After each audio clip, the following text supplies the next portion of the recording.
Become a sustaining member of the Commonwealth Club for just $10 a month. Join today.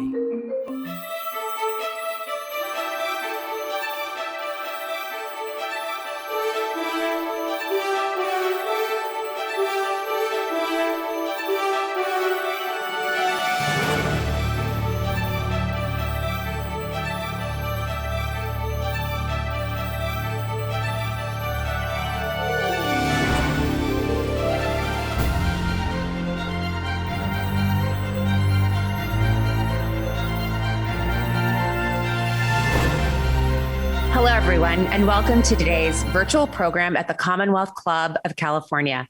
I'm Melissa Murray. I am the Frederick I. and Grace Stokes Professor of Law at NYU School of Law, and I'm also the co-host of Strict Scrutiny, a podcast about the Supreme Court and the legal culture that surrounds it. But I am also a longtime resident of the Bay Area, so it's my absolute delight to be here to moderate this program for the Commonwealth Club today. And I'm especially delighted to be joined by Professor Carol Anderson. She is the Charles Howard Candler Professor of African American Studies at Emory University and the author of the provocative new book, The Second: Race and Guns in a Fatally Unequal America. Her research focuses primarily on how centuries of racial injustice have informed the processes and outcomes of policymaking. In her new book, Professor Anderson performs an in-depth analysis of the Second Amendment, exposing the highly racialized motives behind its drafting, ratification, and subsequent deployment. She reveals how sentiments from early America, when enslaved persons were prohibited from owning, carrying, or using a firearm, persist to this day, as measures to expand and curtail gun ownership are used to neutralize, punish, and subdue the Black population in America. We'll be discussing a lot in the next hour, and I want to ask for your questions as well. So if you are watching along with us, please put your questions in the text chat on YouTube, and we'll be getting to them later in the program. But for now, please join me in welcoming Professor Carol Anderson to the program. Welcome, Carol. Thank you so much for having me, Melissa. Thank you. So I don't even know where to start. This book is so timely, so of the moment, but maybe it's helpful for the listeners to step back a little and just sort of situate ourselves with some context.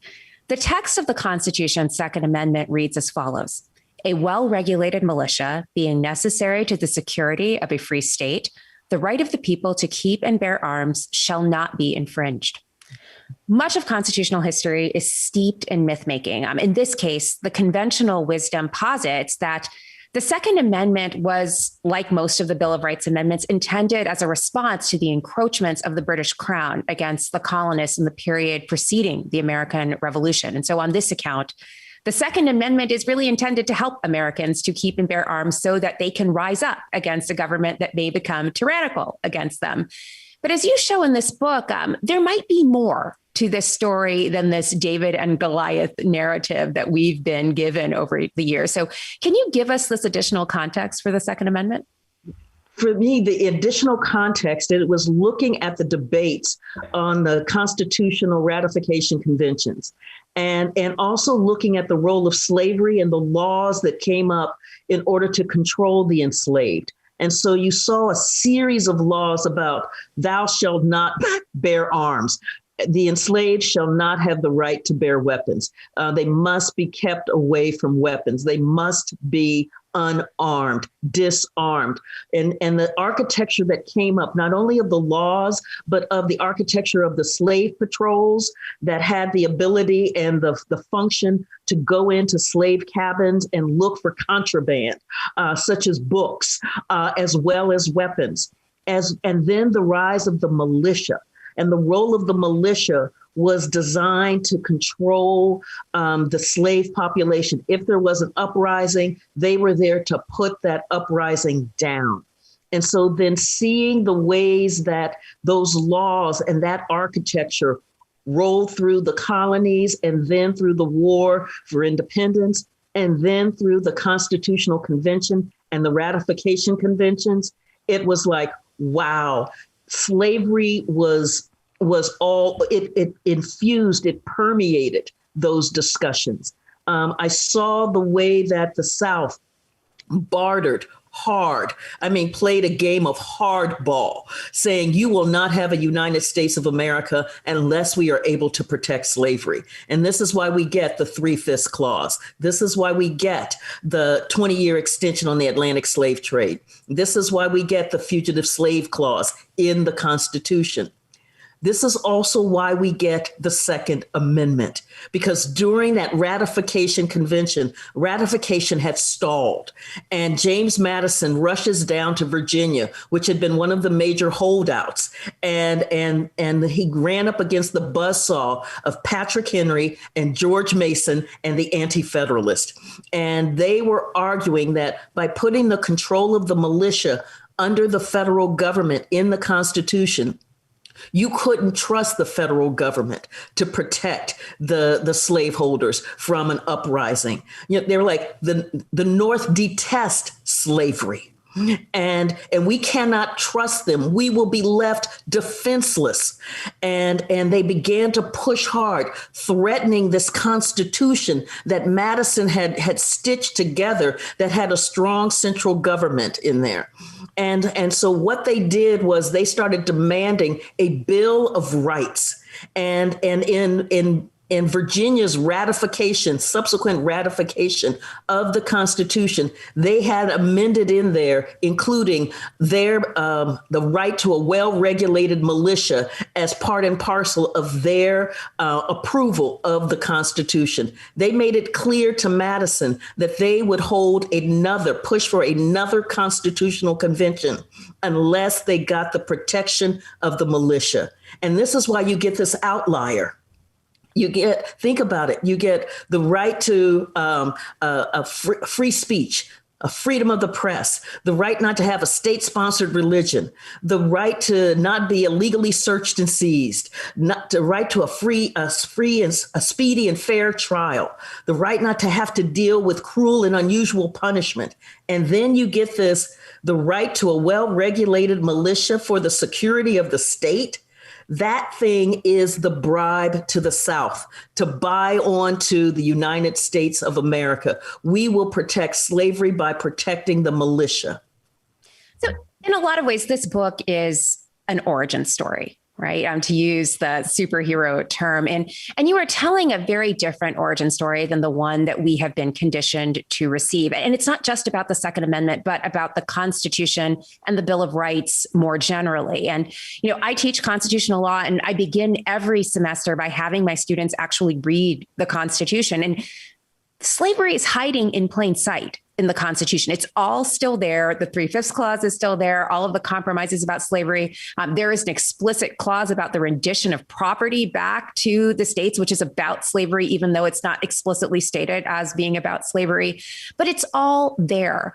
Why have we never made these connections between slavery and the Constitution and the Bill of Rights? Why instead has the narrative about the Bill of Rights really been about these anti-federalists who are so deeply consumed with this question of individual rights and the possibility of a tyrannical central government? Why haven't we heard before that it's actually the tyranny of slavery that they want to preserve?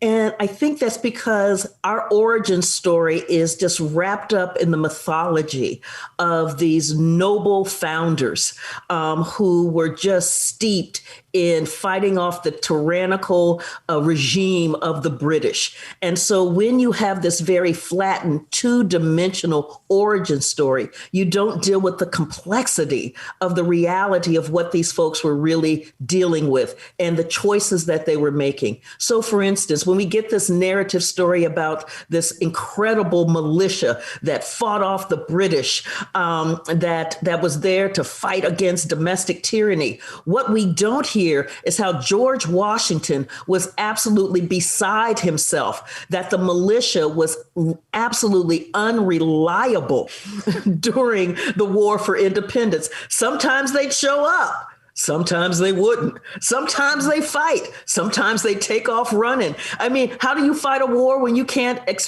don't know if your folks are going to be there? And so that was part of the reason why it was put in the Constitution for federal control, is that Madison wanted to have that militia more organized, more well regulated, to be more effective.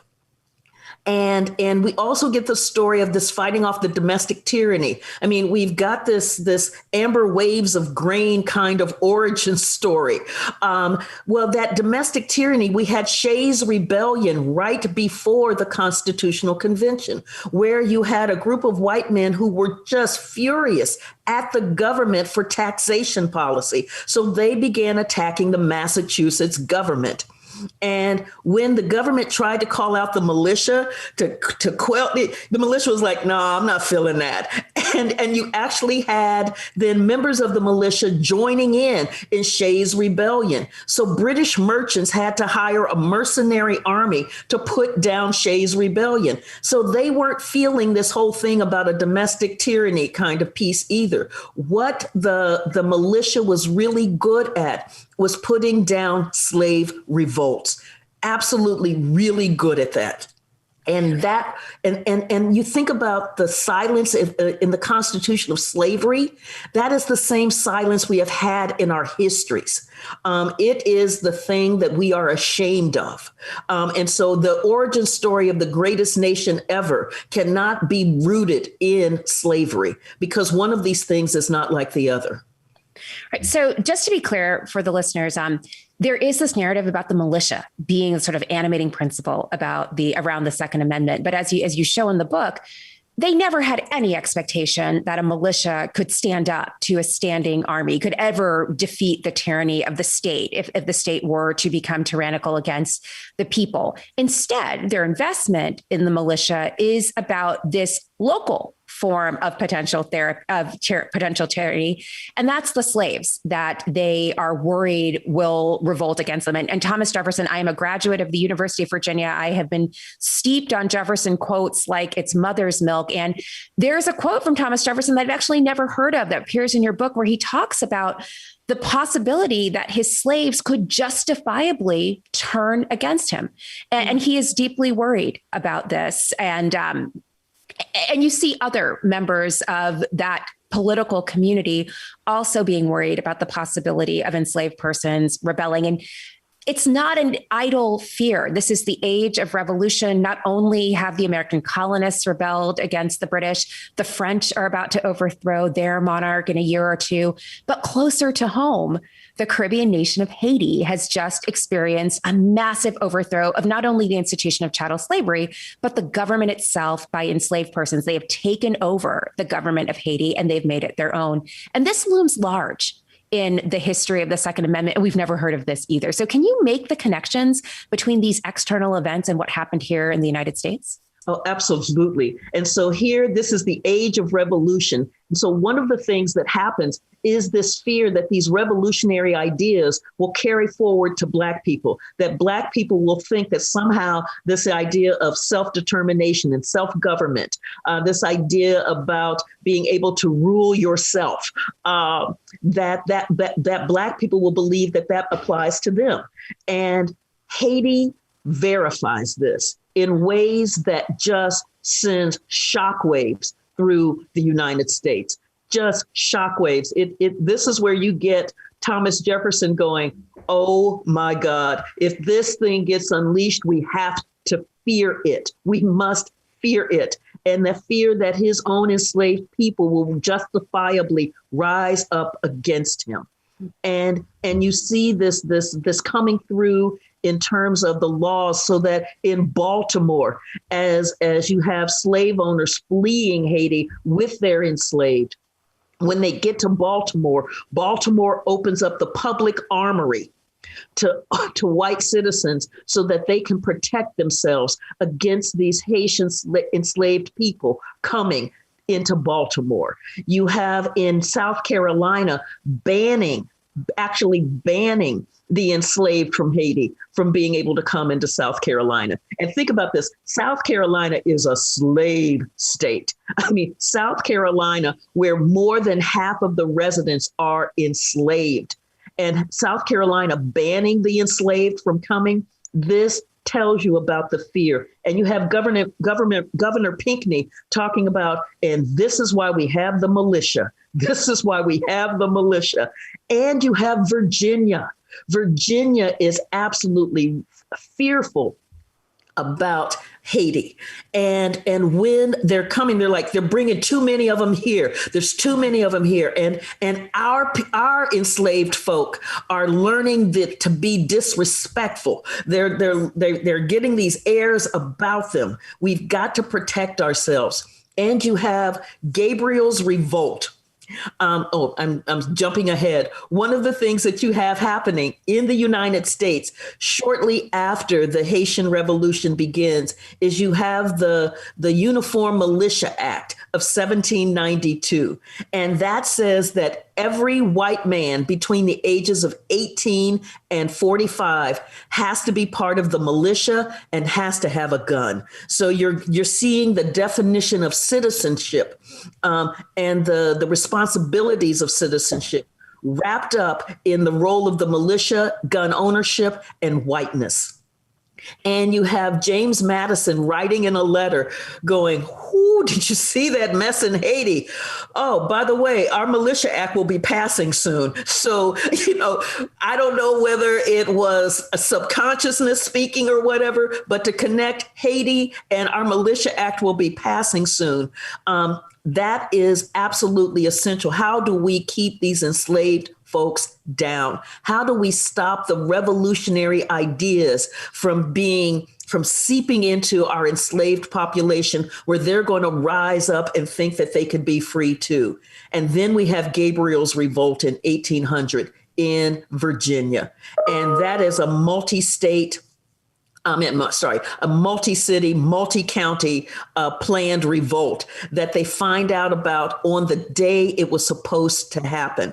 And Governor James Monroe is just shook. He is just trembling as he's writing to Thomas Jefferson. "I just found out about this.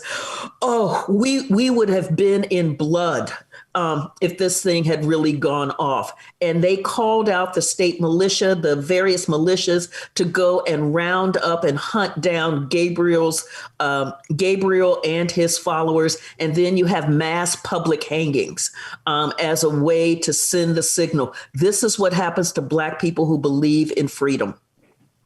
This is interesting. So the response to Gabriel's rebellion is to make an example of the slaves who were involved in that uprising. We didn't have a similar response to the Whiskey Rebellion, nor did we have a similar response to Shays' Rebellion, but they too sort of were very much a disruptive force in colonial America. What explains the difference? I really believe it's whiteness. Whiteness explains the difference. It's the sense that Black people, you have to be afraid of them. They are a danger. They are a threat to the security of the United States. They are a threat and a danger to white citizens in the United States. So we have to put in measures to subjugate them, to protect ourselves in order to be safe. White men are not seen as dangerous in that kind of collective sense. And so when you had Shays' Rebellion that attacked the Massachusetts government and was going after the armory in Springfield, and it required a mercenary army of 4,000 soldiers to put Shays' Rebellion down. What you then had were just a handful of folks who were tried and convicted, and they received pardons. They received presidential pardons. The same with the Whiskey Rebellion, where you had an attack on federal officers at the time. And you had them tarring and feathering federal tax officers.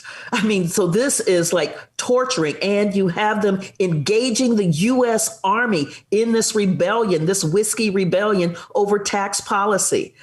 At the end of the day, what you ended up with were a handful who were tried and convicted, and they received pardons. It was like, whereas when you had the enslaved, when you had African descended people rising up for their freedom, the response was, we have got to make a full example of you so that no one who looks like you believes that they have the right to be free. So we see beheadings happening in 1811, in the revolt in 1811 in Louisiana, where they are beheaded and their heads put on spikes to line the road to the plantation as a warning to the enslaved.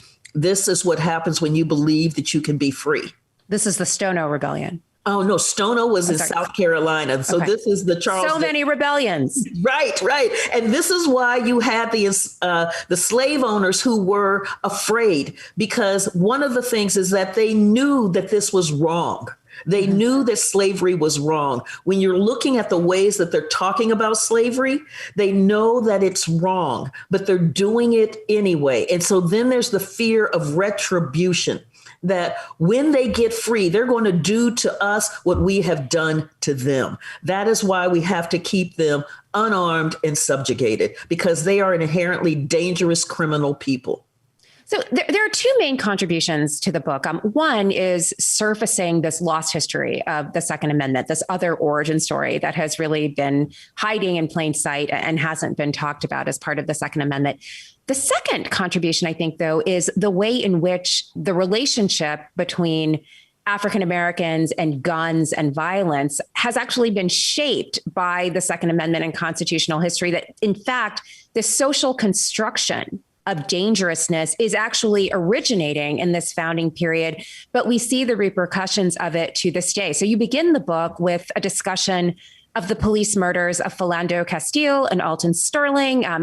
These are both men who are shot and killed when they are in lawful possession of firearms. Like they are exercising their Second Amendment rights, and yet they are killed because they are seen to be threatening. Can you say more about that? Right. So, and actually it was the killing of Philando Castile that was the genesis for me for this book, because here you have a Black man who was pulled over by the police. The officer asked to see his ID. Philando Castile, following NRA guidelines, alerts the officer that he has a license to carry weapon with him, but he is now reaching for his ID as the officer has asked. The officer begins shooting Philando Castile. So he wasn't threatening the officer. He wasn't brandishing the gun. He hadn't pulled it out, pointing it at anybody. He simply had a license to carry weapon, and he was gunned down. And you got silence from the NRA. Virtual silence. It was only when Black members of the NRA began pushing for the NRA to make a statement. And remember, this is the NRA that had gone just wild with anger about Ruby Ridge and about Waco, calling federal law enforcement jackbooted government thugs. But you get nothing like that when it comes to the killing of Black men, for simply having a weapon, for simply having a gun. Instead, what they said was, well, we believe everybody has the right to bear arms, but we have to wait for the investigation. And it was that sense where then journalists and pundits were saying, well, don't Black people have Second Amendment rights? And I went, Lord, that's a great question. Let me go find out. And that's what had me hunting back into the 17th century and taking us all the way through to see about the right to bear arms, the right to a well-regulated militia, and the right to self-defense. Right. So let me backtrack a little bit. I mean, it's a perfect complement to this, but the idea of Black men bearing arms is one that becomes threatening and is threatening at the period of revolution and remains threatening even to this day. But as you note in the book, the militias that the founders are imagining are almost wholly and exclusively white militias. But that's not the full range of militia participation. There are actually Black militias at this period of time. And in fact, they are incredibly impactful during this period. And as you note, at the Battle of New Orleans, Andrew Jackson would not have prevailed, and we would not have won the War of 1812 were it not for the intervention of this Black militia, which is incredibly ironic given what Andrew Jackson later goes on to do as a president of the United States. But can you say more about these Black militias and how their service translates or doesn't translate into a bid for citizenship and to be recognized as citizens later in the history of the country? And so you have in New Orleans this Black militia, and they had been there since the early 1700s. And under French rule and Spanish rule. And so when the U.S. moved in to New Orleans, or the Louisiana Purchase, one of the key pieces was you had whites in New Orleans demanding that the governor disarm and disband this Black militia. And originally, this is what he's thinking, oh, yeah, because Black men with guns. But he figures out that this Black militia is the best trained, the best organized, and the most efficient fighting force that they have. The white militias, they've got lousy officers. They're too spread apart to handle all of the challenges that are happening in the territory. And so he tries to square the circle with whites who are demanding the disbanding of this Black militia with the security needs of the area. And so he removes the Black officer class of this militia and installs white officers on top of them, thinking that that would appease whites. And they were like, no, we want them gone. But then there was that massive slave revolt in 1811. And Governor Claiborne was like, oh my God, we need help. And he calls on this Black militia to help put down this slave revolt, and then notes how effective and efficient they were in doing so. But they got no love for that effort. Instead, they were just kind of like, go away, just go away. Then comes the War of 1812. And as you note, Andrew Jackson is looking at that basic armada that is coming from the British to invade New Orleans and get a hold of the Mississippi. Because if you can control the Mississippi, you've got an incredible gateway to control America. And so that Battle of New Orleans is absolutely essential. Andrew Jackson looks around and he sees that Black militia is an incredible, organized, well-run fighting force. And he's like, I want them. I want them, and I will treat them equal to white men in the army. I will pay them equally.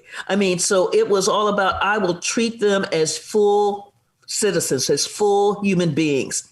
And this was the promise.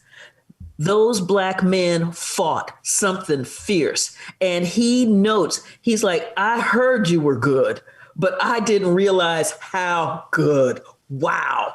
But after the victory, after the war, he sends them off to the swamps as a labor battalion to do the work that white men did not want to do. And you have the government in New Orleans then figuring out how to disband the Black militia. And so all of those promises that military service would lead to citizenship consistently keeps getting denied. And that's one of the lines that I'm following. So seeing what happens after the War of 1812, what happens after the Civil War, what happens after the First World War, is that you get Black men fighting for the United States of America and believing that is part and parcel of citizenship, that they will come back to be able to fully experience democracy. And instead, what they experience is just this anger, this how Black men with arms must not happen. We are afraid of Black men who have learned how to use weapons, Black men who have learned how to take up defensive positions. Black men who have soldiering skills are a threat, and they must be dealt with. So I think you may actually have a very receptive audience for this book among the Supreme Court of the United States, and in particular, one member of the court, Justice Clarence Thomas.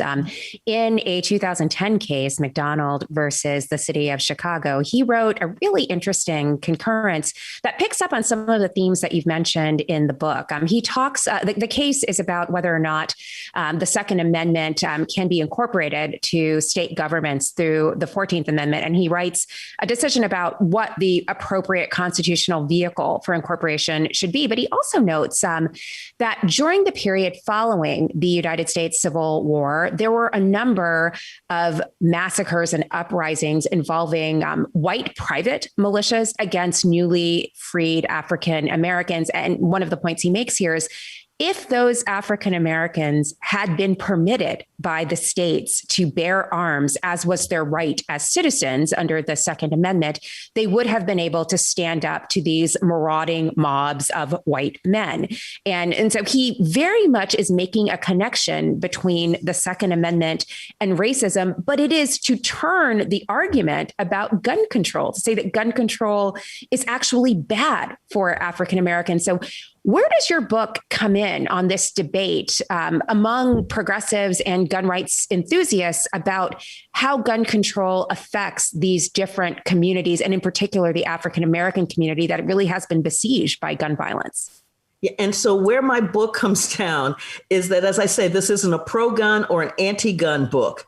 This is a book about Black people's rights and seeing those rights consistently undermined because of the anti-Blackness coursing through this nation that sees Black people as a threat. And so it doesn't matter whether we're armed or whether we're unarmed. And think about the Black folks who were gunned down because I was afraid. I was afraid when they didn't have a gun, or the Black people who were gunned down because they did have a gun. They were a threat. I was afraid. And so they're killed. My book doesn't deal with that. I think about the ways that you had a lawsuit by the NAACP that challenged gun manufacturers for flooding the Black community with cheap guns, that it were spiking the homicide rate within the Black community. You also had a lawsuit by CORE, the Congress of Racial Equality, that was against the U.S. government for the 1968 Gun Control Act, which banned Saturday night specials, those cheap guns, saying that you took away basically the right to self-defense from the Black community because this was the gun that they were able to overwhelmingly to afford. And so here, to me, it speaks to the conundrum that we have about guns in the United States. And it requires us to rethink what real safety and real security looks like. And part of the other part of this discussion, because I have run into this, is to say that, with these guns, you got Black folks in Chicago just killing themselves. You got all of this Black on Black crime. And what I say is that, yes, over 80% of Black people are killed by Black people, but over 80% of whites are killed by white people. But we don't have the narrative of pathology about whites killing whites at that rate. Because so much, again, is focused in on the anti-Blackness and the pathology, the inherent criminality of Black people, that is driving this discussion. And I also argued in a Guardian op-ed that we're dealing with these twin pandemics, the pandemic of mass shootings and the pandemic of anti-Blackness, and that the anti-Blackness is short-circuiting our ability to have real, actual gun safety laws, so that what you hear from like a Lauren Boebert is that if you take away our guns, we will be left defenseless against the gangs, against the drug dealers, and against the thugs. And as we know, those are synonyms, pejorative synonyms for African Americans. That yelling about defenselessness is the same language that we heard in 1788 from Patrick Henry and George Mason. We will be left defenseless. And that's what we have to really deal with, is this history.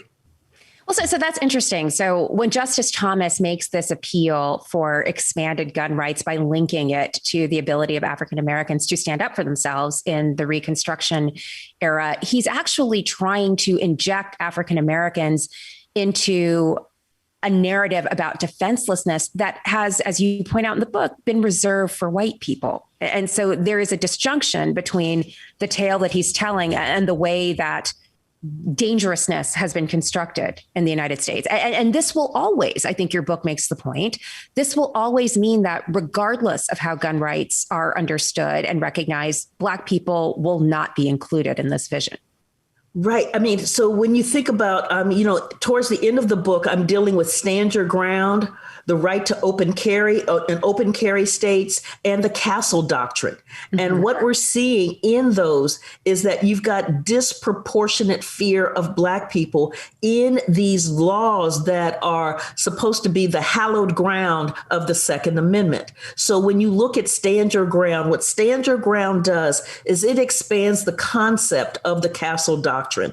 The Castle Doctrine says that if you're in your home and somebody comes in that's an intruder, you have the right to defend yourself. You have the right to ward them off. The Stand Your Ground says, expands that to you don't have to be in your house, anywhere where you have a right to be and where you perceive a threat, you have the right to stand your ground. Well, that perception of threat, because Black is the default threat in American society, that perception of threat puts Black folks in the crosshairs. And this is why you see that for whites who kill Blacks under Stand Your Ground, they are 10 times more likely to walk with justifiable homicide than Blacks who kill whites under Stand Your Ground. 10 times more likely. For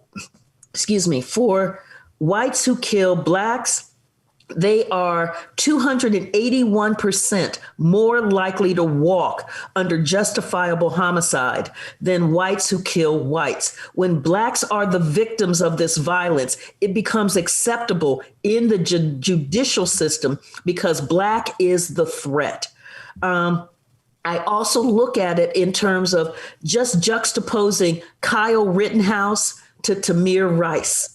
So Kyle Rittenhouse is the 17-year-old white teenager who crosses state lines with an illegally obtained AR-15 to go to a protest in Kenosha, Wisconsin, so he can defend the property against this Antifa and BLM, whatever.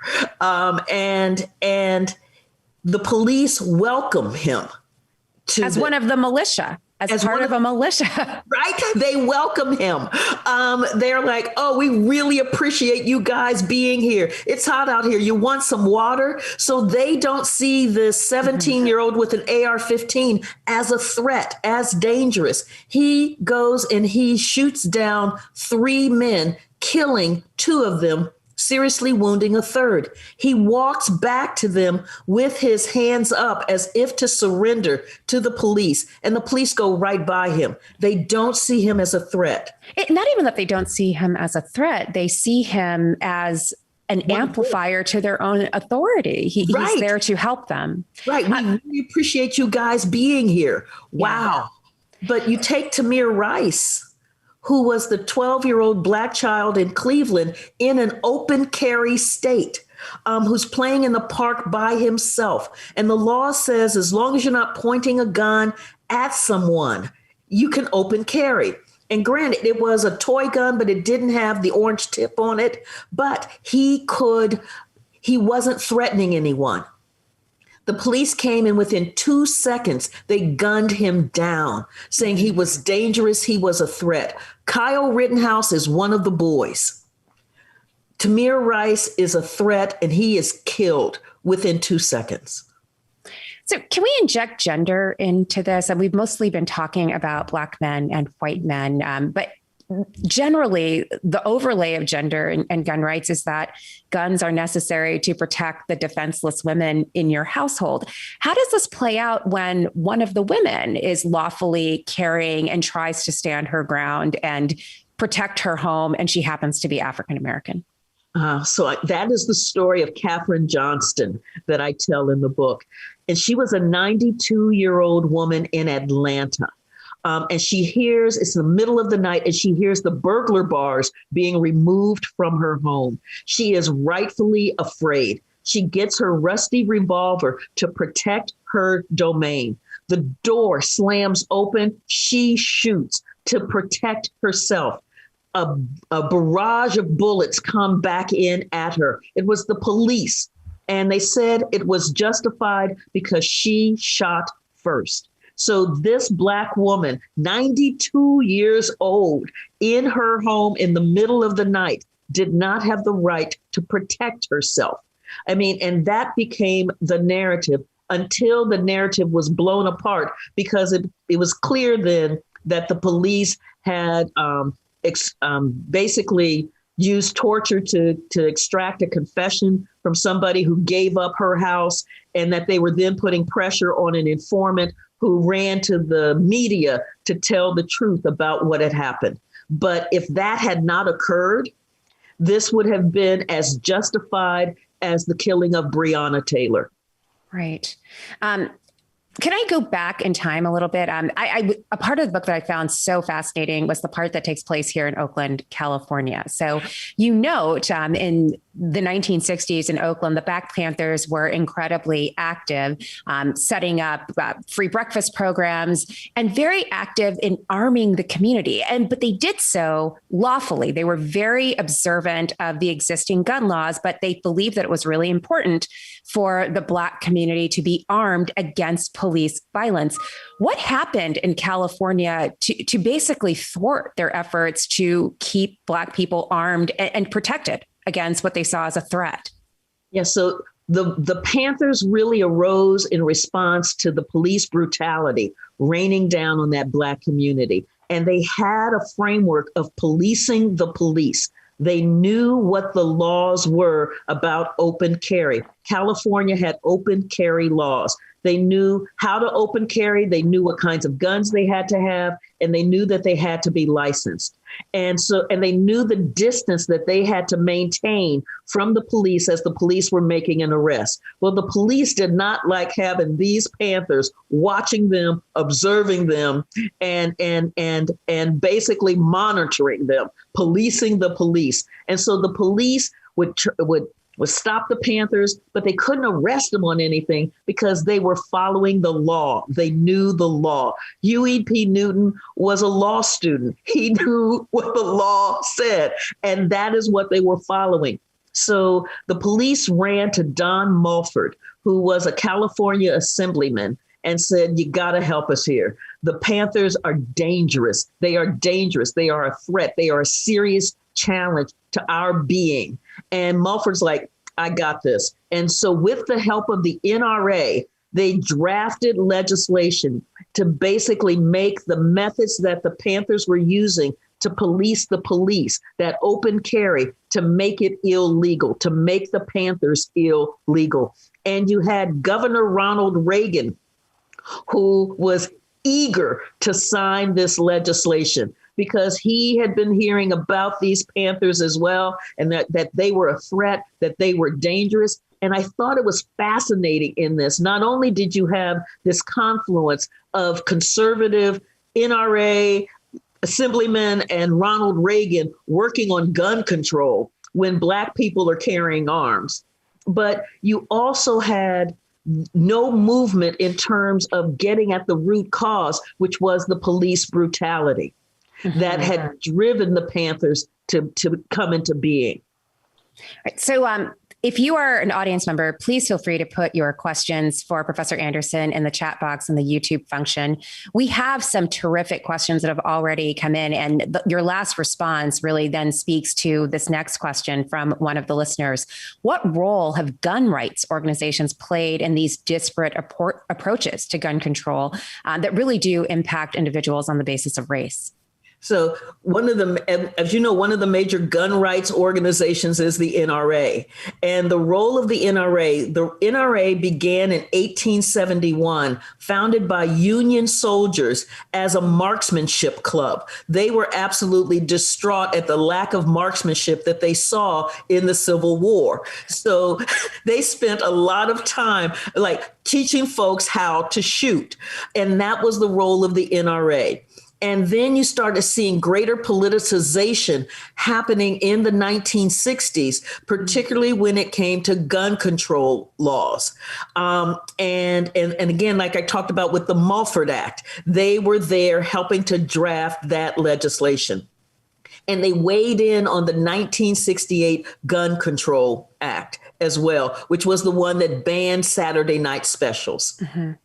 Then it was the coup in 1977 at the NRA convention in Cincinnati, where the kind of politicized virulent right wing took over and said, enough of this being mamby-pamby about politicization. We've got to go full bore into politics. And so in that coup, this is where you then see the NRA really going after politicians who are about gun control, and in backing, like I said, when you had Wayne LaPierre at Ruby Ridge and at Waco, where federal officers are killed, shot at for serving warrants. And you have the NRA backing the folks at Ruby Ridge, calling those government officers jackbooted government thugs who have the right to murder law-abiding citizens and break into their homes and take their guns. I mean, you're getting this politicized narrative that is about our freedom, the way that we stop tyranny is that we are armed. But you don't get that language, for instance, in the killing of Philando Castile. And there was nothing said about Alton Sterling. So are you worried, Professor Anderson, after such a watershed year for racial justice, and I think we can say that 2020, despite all of the disruption, was a watershed year for racial justice. Do you worry about backsliding? I mean, the Supreme Court will take up an important case next term, New York State Rifle and Pistol Association versus Corlett. That will be another case that really, I think, seeks to expand the scope of gun rights in common use. Are you worried about backsliding? Because I imagine there must be a world in which the expansion of gun rights could be met as enhancing the rights of all citizens or enhancing the rights of some citizens over others. Right. And what I see is the enhancing of some rights over others. It again, because we have not dealt with the anti-Blackness in American society, and we have not dealt with defining Black people as dangerous, as inherently criminal, as inherently a threat. And so this expansion of gun rights will heighten the threat to Black people's lives, heighten the precarity of Black life is what I see. So let me come back to that, because there's a way in which this book, the second, is very much like the 1619 Project. Like, we cannot hope to address the disparities in contemporary American society if we do not go back and understand our origins and the legacy of those origins on the present day. How do we start these conversations on these issues with individuals who don't believe that there are existing racial disparities in this country? I mean, we've already seen the incredible backlash to the 1619 Project, which has morphed into a backlash against critical race theory. And, headline, if your child is learning critical race theory, congratulations, because your kindergartner is actually in law school, because that is where critical race theory is taught. How do we have those conversations, though, where we can actually be honest about excavating our origins if there aren't people who are ready to hear it? And that has been one of the long battles in American society, has been our history. I mean, so it is the way that the Civil War morphed from a war about slavery to the lost cause, that this was about states' rights and this was about economics without understanding the economics of slavery. It was the role of the United Daughters of the Confederacy that transformed our textbooks so that the role of slavery just basically got elided over in terms of the Civil War. Our history matters. And this is the backlash that we're seeing, because we know that history matters. We know that the narrative stories that we tell are powerful in shaping the way that we understand the world, in the way that we analyze it. And this is why you're seeing this push. I mean, it is Texas that is trying to pass a law that says, no, we're not going to teach about the Klan. And no, you're not going to teach Martin Luther King. And no, you're not going to teach Susan B. Anthony either. So if what we're doing is we have this, it's like we talked about that origin story that was fighting against tyranny. And these are absolutely pure, heroic, two-dimensional folks. When that's the story, then what we have right now doesn't make sense. And then it allows for the narrative of when we're seeing this endemic poverty, what we're seeing is a culture of poverty. We're seeing people making individual choices.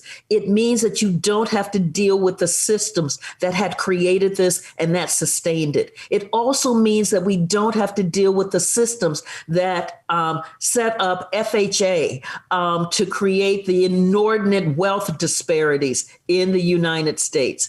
And how do we get there is to begin to continue to speak to the truth, to speak to the evidence, and to continue to say it and put it out there.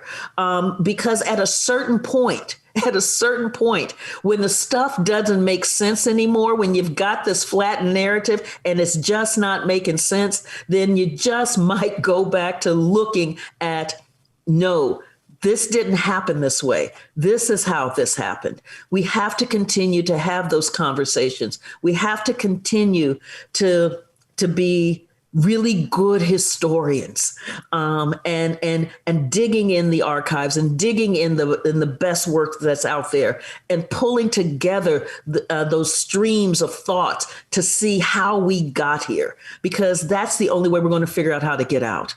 Well, so that point about methodology, I think, is really important. You note that as an historian, you are going to the archives. Like, you didn't come to this with a predisposition. You went to the archives and this is what you found. But it also suggests that it wasn't that hard to find this in the archives, that it was sort of hiding. Well, not even really hiding. It was just there. No one chose to surface it. What does that say about our willingness to grapple with our past if there's all of this information pointing to clues about our origins, but we refuse to surface them?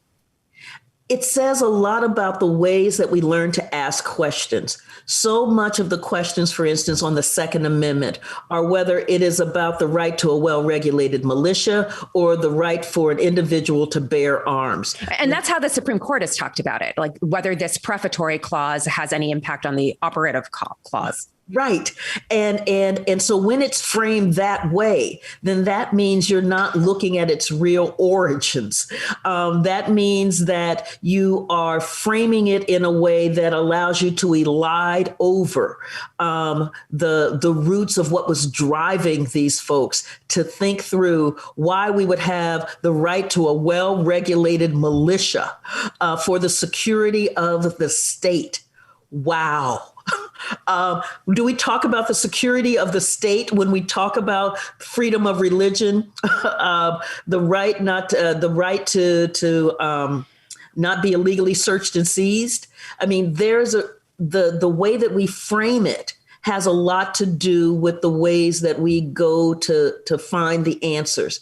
And because I was looking at, do Black people have the right to bear arms? Do they have Second Amendment rights? That's the frame that I went looking for. So when you say it like that, it makes the text of the Second Amendment illuminate in a completely different way. I mean, a well-regulated militia being necessary to the security of a free state, as to opposed to an enslaved state. Like it's the free men we're trying to protect. Right? Exactly. Yeah, I mean, it's incredibly illuminating when you say it that way. And again, really interesting that this aspect of it has not become more prevalent, we haven't talked about it. It hasn't become more commonplace in our discussions of it.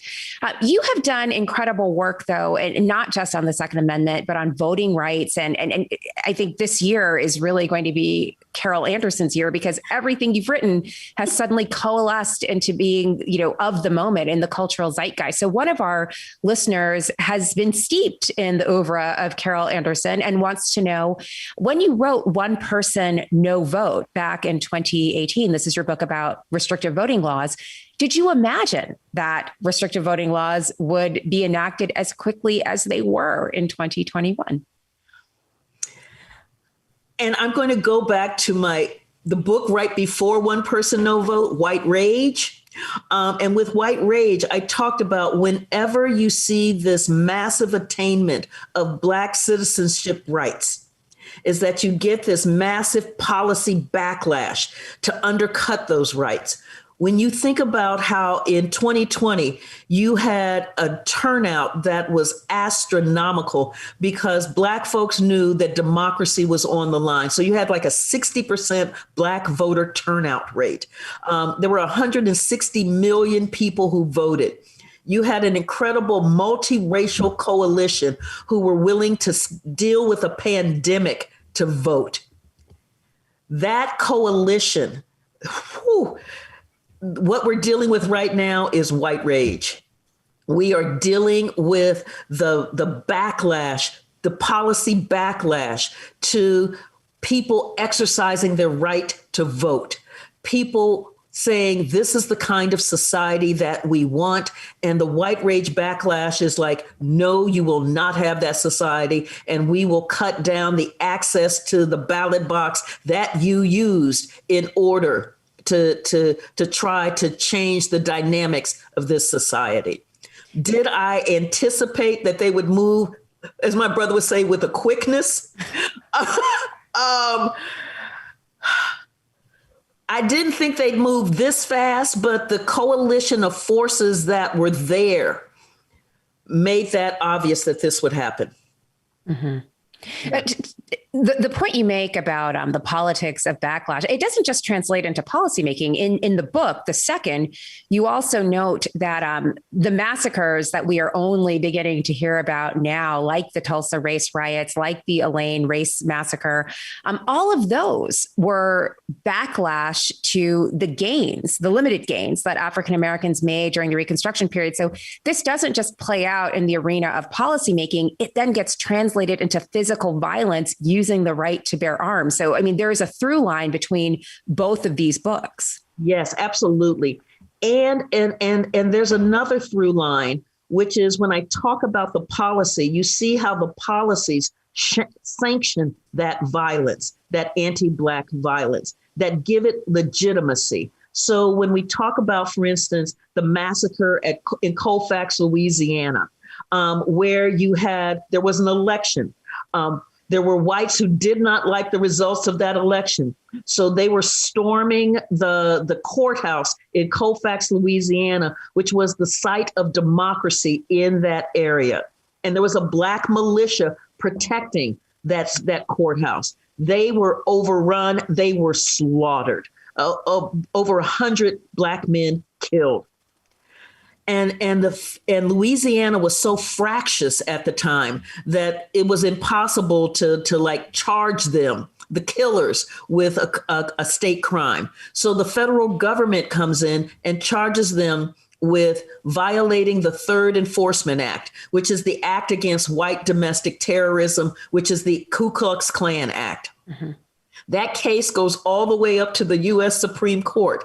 And the Supreme Court in the Cruikshank decision basically sanctions white domestic terrorism, saying, well, the Third Enforcement Act only applies against state action, not private action. This is like, ooh, so those killers, mass murderers, get to walk because the U.S. Supreme Court then covers that by saying this act that was designed for this white domestic terrorism only applies toward the state, not towards the KKK.